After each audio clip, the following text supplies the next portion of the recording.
Magandang umaga mga katakloy. Dito ako sa bahay, paalis ako puntang garden kasi prepared ko yung mga paso doon. Lagyan ko ng lupa kasi may itatanim naman kong bagong seedling dito nga bell pepper at kamatis. Ito na ang mga seedling ko. Baka sa seedling ko pwede na itong i-transplant doon sa mga paso ko doon. I-prepared ko ito siya. Ito bell pepper ito siya. Ito kamatis ito siya. Ito siya ang itanim ko sunod linggo. Pwede na itong i-transplant. Okay, magandang umaga sa lahat ng mga subscriber ko viewers. Punta ako sa garden, dadalawin ko doon sa garden ko kasi mag-prepare ako ng lupa doon sa pasok ko. Ang mga pasok ko, ang ginawa ko, hindi lang ako bumili ng pasok. Ang ginawa ko, may mga maraming galon ito nga 8 liters, pinaghahati ko. Tapos, lagyan ko ng lupa.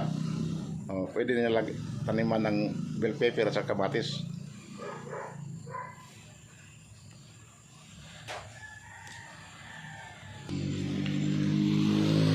Dito na ako sa highway. Naglalakad lang ako ng garden, siguro mga 10 minutes ang lakad ko. Magkarating ako sa garden. Dito na ako nakarating sa highway. Dito.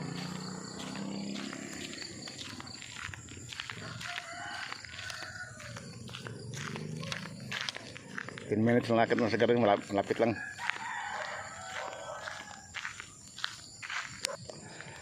Okay, dito na ako sa malapit na sa garden ko. Ito, hinihingal ako. Maganda itong umaga ngayon, sabay exercise. Ito magandang exercise. Kaya nga gumawa ko ng garden para pang-exercise. Ito, ang garden ko. Ito.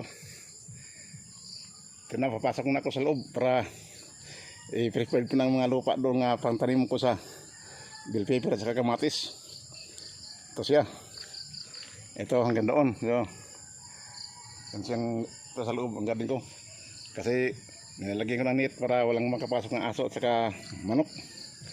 Ito, pupuntahan ako sa pinto.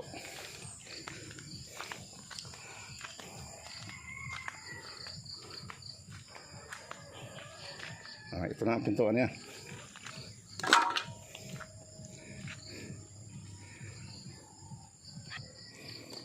Ito na kadakloy ang lupa ko, nakasako to. Limang sako to. Ito siya. Lupa yan nga mataba.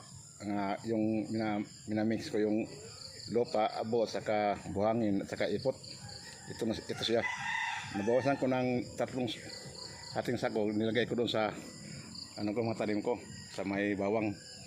Ngayon, ito ang nilalagay ko sa paso. Ito dito ang paso ko nakalagay. Ito na ang garden ko to. Buhay ng mga tanim siya. Ito yung bell pepper to siya. Yan siya ang bell pepper. Ito ang mustasa, yun o mustasa. Yung mga ulugbati siya. Ito mga San Brando, yung staring. Taka kumuting kahoy. Ito na siya ang tanim ko. Ito nabuhay na nabuhay na. Nabuhay ng tanim. Ito, ihanda ko nga ito yung paso para lagyan ko ng lupa.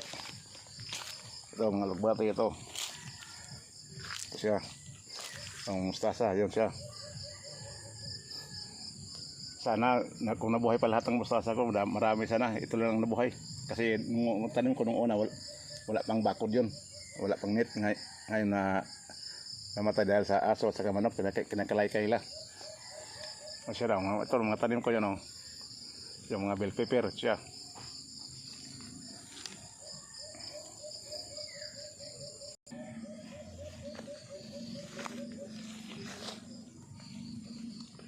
Nakakloy, ilalagay ko na itong lupa sa dito sa pasok ko.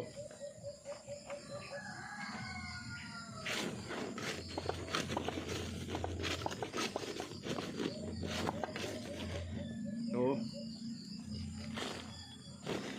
malambot ang tagang lupa to.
ito na, paso.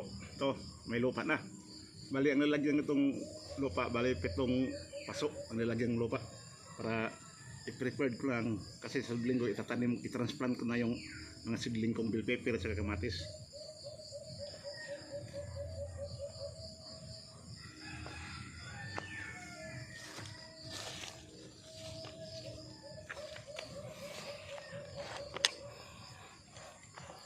Ito siya.